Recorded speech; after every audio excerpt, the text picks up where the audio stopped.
capsule history of our progress teaches us anything, it is that man in his quest for knowledge and progress is determined and cannot be deterred.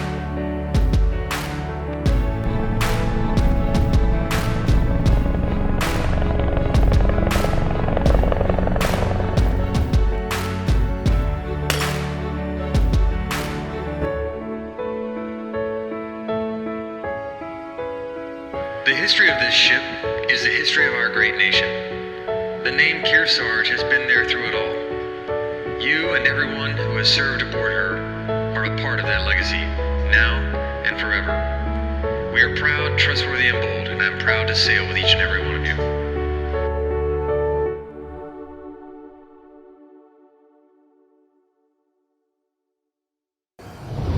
Hello, and welcome to episode 4 of Carasarga, the site TV show that people still can't pronounce. I'm MC2 Michael Eduardo George, the only anchor aboard Kearsarge that actually works. As always, let's take a look back at everything you've accomplished since the last time.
Is the only joy you experience on a daily basis the piece of cake you eat after each meal? Well, you have one person to thank for that: Kearsarge's single source of sweetness at sea. We sent future diabetic MC3 Kaylin Eads to the bake shop to figure out whose job is a piece of cake.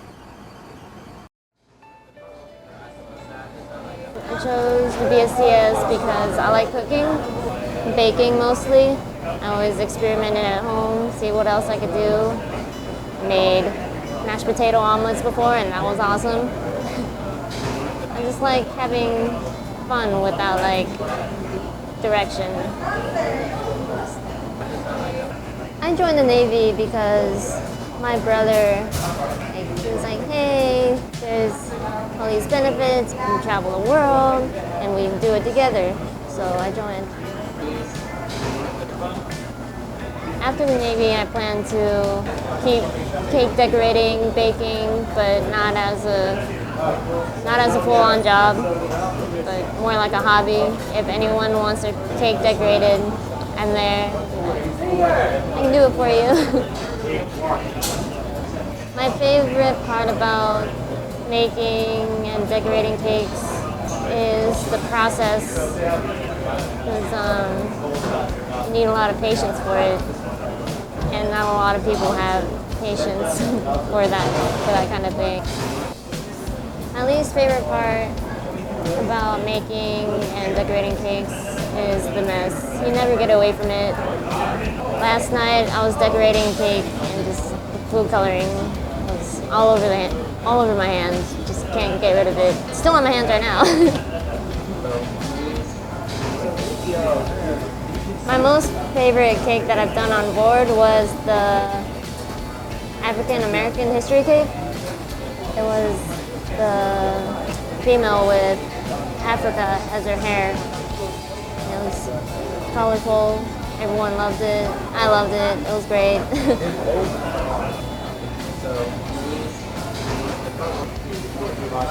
I guess the only annoying part about like decorating the cakes is when I have the door open in the bake shop and people stop by. I don't mind it at first. They're like, "Hey, what's that cake for?" Like, "It's for such and such." And then 2 seconds after, someone else asks, "Hey, what's that cake for?"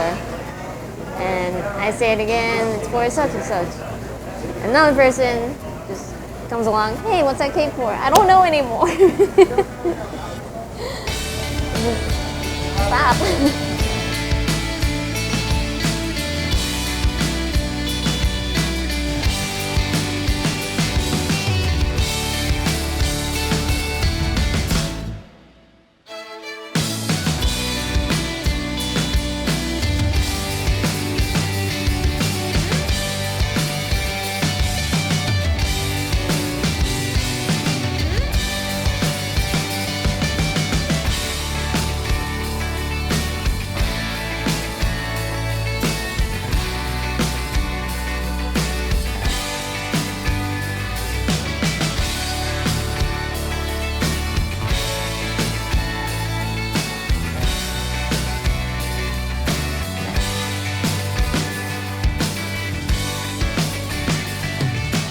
My name is CS3 Mindy Barden, and I'm a cake decorator.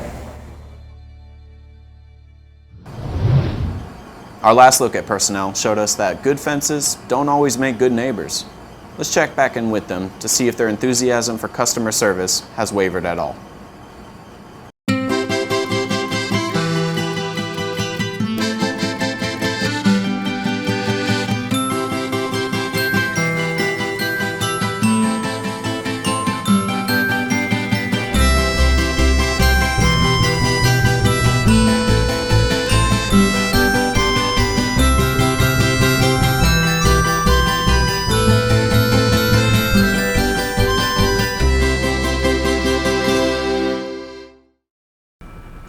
I finally benched 350 last night.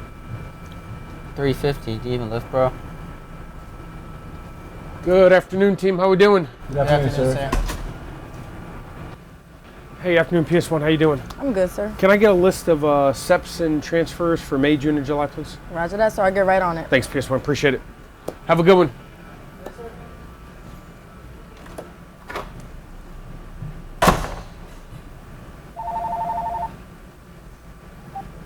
Afternoon, PS1 here speaking. How may I help you, sir, ma'am? PS1, do you have that list? No, sir, I haven't gotten to it. Yeah, you literally just walked out the door. How are you even in your office already? We're always on the clock. Everything around here is a priority, not just in the office. I mean, nowhere is safe. PS2! Oh, I haven't received my SRV yet. What's up with that? 1, 2. Question. How do I get a copy of my last 2 evals? That's why we should close at 1500, like the door says. But then what can they say? Can I get a copy of my LAS? Yeah, can we do this in the office? Yeah, let's go. After chow. I'm busy after chow. I'm so happy we're able to assist everyone with their administrative needs, but there's a time and a place. Time, business hours, 0830 to 2200. Place, personnel. Who's that? Does anybody know who this person is standing in the middle of the office?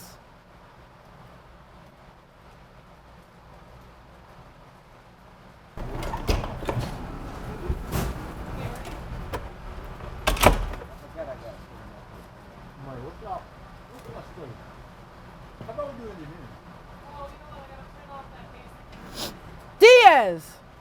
Did you just snip that boy?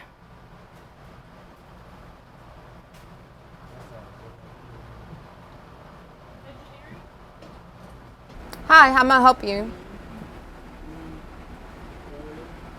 Who are you? How did you even get here? What department are you in? What division? Who's your LPO?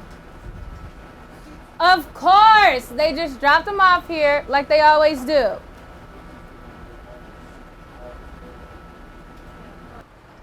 Hey, I got you, man. Come have a seat. Hey, PS1, can you find this guy's LPO, please? No, because as soon as I go out there, someone's gonna stop me and ask me for something.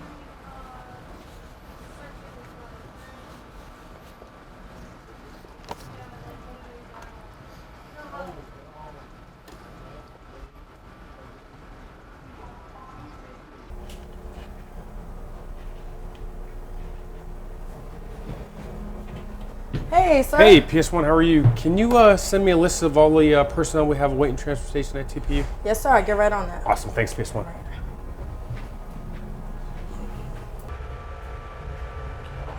Hey, PS1, do you have that TPU list yet? Man, that guy's everywhere.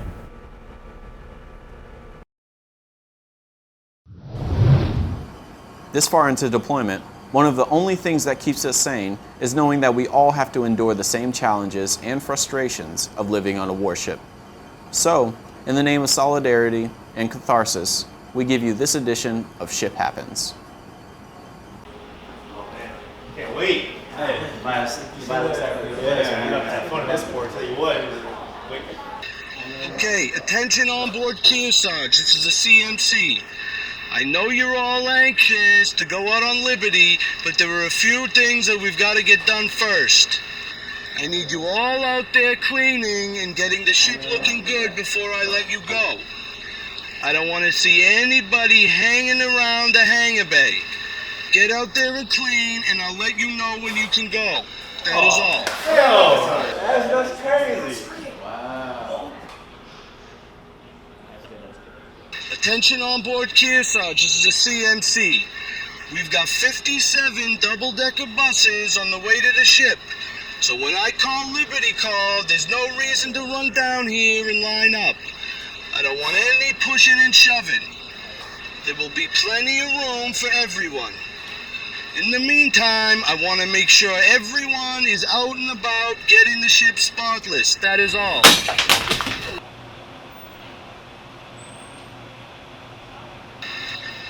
Attention on board Kearsarge, this is a CMC. Okay, I've just gotten word that there was a 57 bus pileup outside the gate, so we have no more buses. They're dead. They're gone. So when I call Liberty Call, the 22s are going to start airlifting people into town 5 at a time. Women and children first. That is all.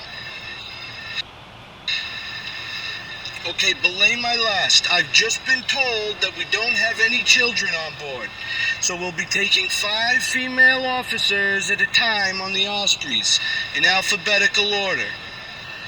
Make sure that everyone signs out in the departmental, divisional, and work center liberty logs, as well as the pass-cac on the quarterdeck, which should take no more than 15 minutes per person.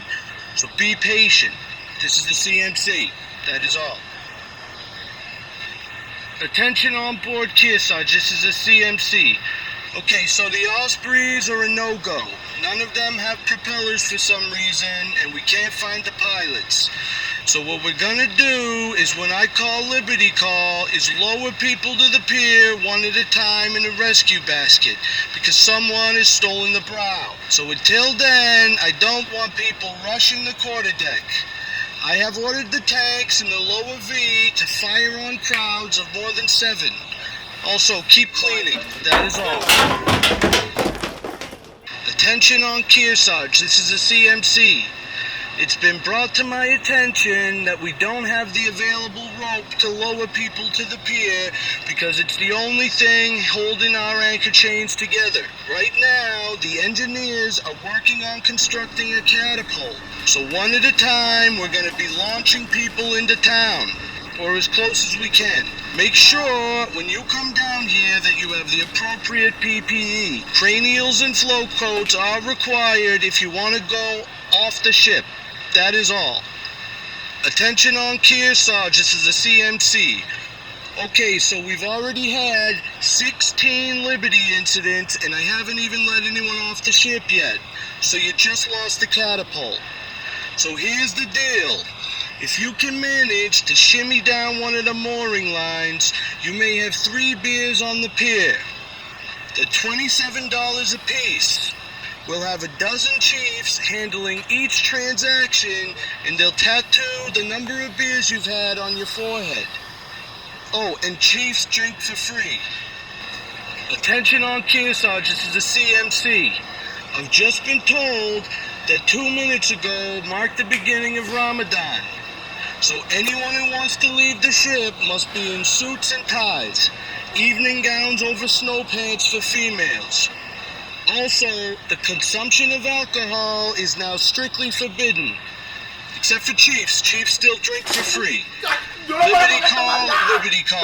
Liberty call for all 09 and above. The rest of you be patient and keep cleaning. This is the CMC. Hay que irnos de aquí. I want liberty, okay? Just let me go. All I want to do is go.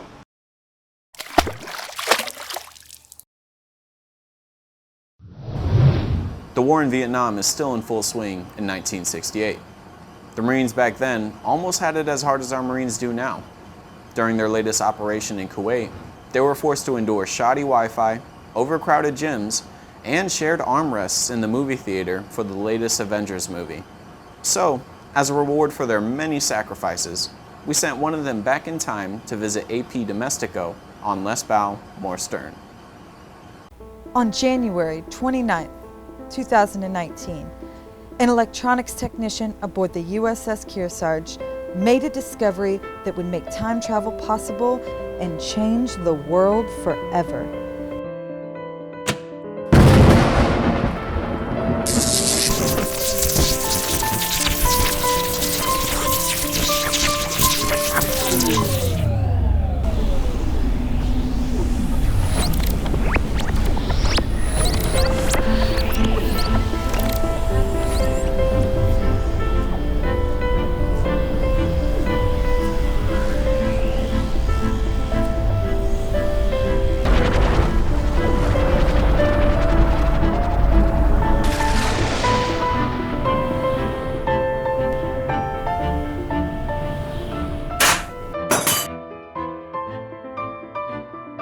After realizing the implications of such a discovery, and to keep it out of the hands of those who would use it to do harm, an agreement was reached that would benefit them both. The rest is history.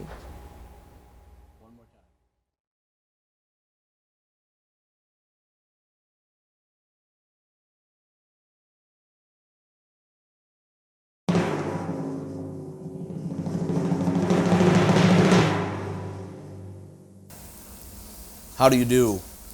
I'm Navy Journalist First Class AP Domestico, and this is Less Bow, More Stern. In today's news out of Vietnam, the Tet Offensive is underway with the Siege of Khe Sanh. Give 'em hell, boys. Also, around the world, student protests are going on. A bunch of nonsense, if you ask me. On today's episode, we have for you a traveler of a different sort, a Marine. We have for you First Sergeant Michael Brown. Oh, with a handsome mustache. Welcome, First Sergeant. Hey, thanks for having me. That's very good. I have racked my brains to figure out how it is that you're relevant enough to be on this program. And I've come up empty. So could you enlighten us, please, and tell us who you are and why you're here? I was wondering the same damn thing. Why you have me here. And why is a First Sergeant of the United States Marine Corps sitting next to a Navy squid like yourself? Why is that? Well, I think we have 30 minutes to find out. So let's deep dive this. Yeah. So now, what is it that you do aboard Kearsarge, if anything? Well, I do a whole lot of accountability. I make sure that all the Marines are here and safe and sound. How long have you served? I've served for going on 20 years in October. 20 years? Oh. It's about time then to hang it up. About time to call it a day. Yeah, you're really hanging in there for some reason. Yeah. What right. is it that you... I think I was ready to call it quits, and then my son joined the Marine Corps. He so, did? Yeah. Oh, very good. I have a son that's in the Corps, and he has kind of re-energized me. Maybe want to stick around for a little bit longer. Very, very good. Yes. And what's that like? What does your son do, if you don't mind my asking? Yeah, so he's in student status right now at School of Infantry, going through reconnaissance school. A recon Marine. Very good. Yeah, That must be some mixed emotions for you. On the one hand, I imagine you're quite proud of your son for his accomplishment. On the other, utter humiliation, knowing your boy is more of a man than you. I imagine that's difficult for you. Yes. So I have your bio here. It's terribly written, by the way, but I can't say I'm shocked as you're a Marine. I am impressed, however, that it's typed. Usually writing of this caliber is committed to paper and finger paint. It says here that you started your career in the infantry. Is that correct? That's correct. Yes. Now, was that your choice, or is that just the only appropriate outfit for someone of your ASVAB scores? Yeah, that's the only option I had. Yeah, sadly. Oh, so it's not a joke? No. Oh. Well, this is terribly awkward. Since joining the infantry, you've abandoned that community. Is that correct? I wouldn't say abandoned. No. No. Left them in the lurch? No, I wouldn't say that either. I wanted to venture off and be able to go where the ace is at. I wanted to go where the artillery is at. I wanted to go where the Navy was at. I wanted to go to all these other places and not just be stuck in the infantry field. Semantics, really. It sounds like abandonment to me. But I also received information that you've been accepted into the Army Sergeant Major course. That's correct. Oh, congratulations. That's wonderful. Appreciate it. Yes. So tell us about that. So they put in about 300 applications throughout the Marine Corps, all the first sergeants and master sergeants around, and they'll choose anywhere from 2 to 4 folks, 2 from the East Coast, 2 from the West Coast, and somehow Mike Brown's name came up. Very good. And what does that mean for you in your career? It means that I'll be leaving the ship early. And that means I'll be going to Texas at a Army base called El Paso, Fort Bliss, and I'll attend their Sergeant Major Academy for the next 10 months of my life. And is that a coveted position, opportunity? I'd say so. It's going to further my allied skills, my joint skills, and knowledge, and give me an opportunity, a better opportunity, I think, to pick up Sergeant Major. Oh, very good. Yes, I think it says something about your branch when an Army course is considered higher learning. Walked into that one. You know, we've reached the point in this show where that I've been desperately avoiding, and that is the powers that be have asked me to introduce our soundboard operator, a man named Bateau. He came to me when he was thrown from every other department on the ship, when his next stop was over the side, and they were about to throw him over the side. Somebody discovered that he could operate a soundboard, and the Triad, in their infinite knowledge, saw fit to stick him here with me. Ladies and gentlemen, Bateau. I don't know why you're smiling. Yes, he's really quite simple. I gather from your physique that you are often in the gymnasium. Is that accurate? Yeah, I'd like to work out every now and again. You do? Yes. I've also been told that you are known to perform a feat known as the peck bounce. What do you mean? Well, I should say we're 5 months into deployment, and perhaps you shouldn't do that here. It's probably best. It might stir in me some emotion that I'm not comfortable having on television. Although it doesn't say so in your terrible bio, my liaison tells me that you are married and have 2 children. That's correct. Yes. Very good. Yeah. And what has it been like 20 years of service as a married father of 2? It's been a challenge at times. Folks ask my wife, how is it that you can stay married to Mike Brown for over 20 years now? And she says he travels a lot. So that helps out. I got a beautiful daughter. She's 14, amazing. All she wants to do is be a Marine as well, and I'm going to steer her clear from that, though. And why is that? I want her to look at other avenues. I want her to look at possibly owning a business, maybe going to college, maybe being a lawyer, a doctor. Now, Are you saying that you don't think women are suited for military service? Not at all. Not at all. I think she would crush it, and I think she would probably become the first female commandant that the Corps has ever seen. Very good. No, but I absolutely want her to try other things first. So you say that you haven't abandoned your infantry roots. I understand that you think highly enough of your junior Marines to forfeit your accommodations in the first sergeant berthing and instead live with the junior guys. Is that the case? That's correct. Yeah, this is a special group. Recon, the Maritime Raid Force, MRF. They're a much more mature group than many of the small elements I've ever served with. Just a solid, mature, highly skilled group of individuals that I wanted to spend more time with because I knew my time was short. I knew after this deployment I'd be leaving, and I wanted to spend as much time with them as I can. So the best possible way to do that was to remain and live in their berthing with them. Reliving the glory days. That's right. Yes, yes. Well, what fun for them, I imagine. What junior Marine doesn't want to live amongst the snoring and flatulence of a middle-aged man? It's every boy's dream. It says here that you and your Marines recently returned from an exercise in a country called Kuwait. Yeah, that's right. Yes. What was that? Was it the usual menu of Marine destruction, firefights and explosions and foul language? It really was, and you couple that with jumping out of a plane from about 20,000 feet, diving, going out there into the water, doing their scuba diving, setting up explosives, going to ranges, shooting rockets, shooting heavy machine guns. Yeah, they did a hell of a job. Excuse me.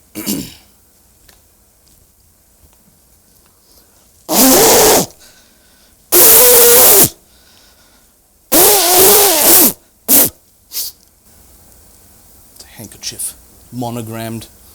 It's a gift from my wife, Laura Jean. What a gift. Yes.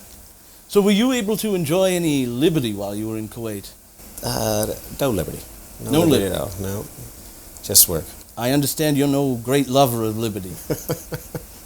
No, it's overrated. No. It's overrated. So let me get this straight. You're a Marine, you don't care for liberty, you don't drink, and you were married young. That's right. Did you mean to join the Marines, or were the Mormons not hiring at the time of your enlistment? No, I definitely meant to join the Marines. At this point in your career, looking back, have you any regrets? Not particularly, no. Not the mustache? No, definitely not the mustache. There's definitely some regrets with regards to the tours of duty in Iraq and Afghanistan. Some things I absolutely wish that I could go back and relive and take back some of the days where we lost some of our guys. But other than that, not so much, no. Being in the position that you're in and looking at all the Marines in your charge, what makes you feel proud about your position? Just being able to influence them. Them not minding me living in their berthing. Them not minding me being around. When I do have conversations with them, not having young Marines try to cut it off and scurry on. But I appreciate the fact that they'll sit down and actually listen to an old-timer like myself. And they stay awake through these conversations? Through the whole time. Do they? Yeah. Well, most of them anyway. That's fear, not love. What is perhaps your most prominent memory? Probably 2010, coming back from my last tour in Afghanistan, bringing every single Marine that I went out with back. It was the first time that had happened, and that was probably the most prominent time of my career, bringing back every single one of them that we left with. And how many was that for started? 192.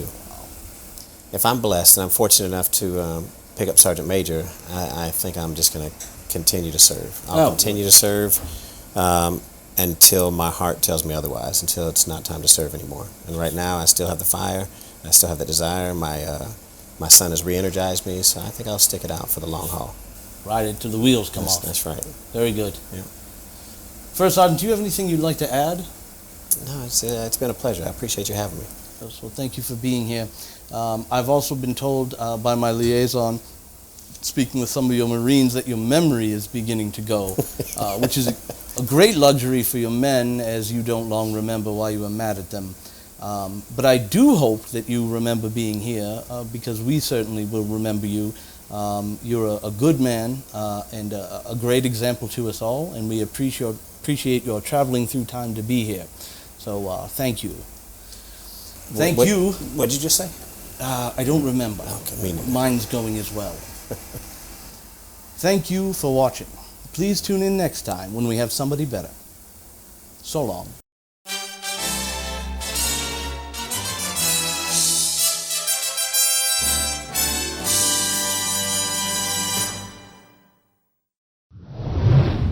Well, that's all we have for this time, Kearsarge. If you'd like to rewatch this episode, then do it. No one is stopping you. Also, you can watch our shows in high definition on the share drive. As always, don't forget to check out The Landing for more stories from around the ship. In omnibus panaculum, Kearsarge. Man, that guy's everywhere! Where did he go? That's definitely on camera. It's on camera? How y'all doing? No. When am I supposed to? When am I supposed to? When am I supposed to? That was so wrong. Everything about that was wrong. All right. Stories. And I keep spitting.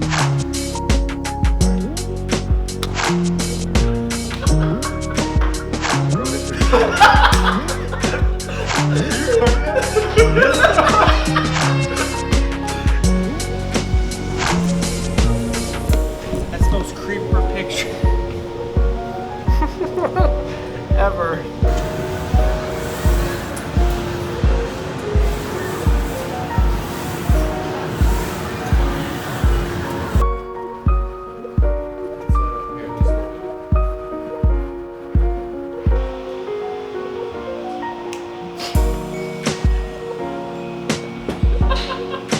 That was so good. You nailed it until you started laughing. That must have been a huge relief for the crew of Kearsarge to see you all return. Yeah, it was exciting to see everybody. All the thrilled.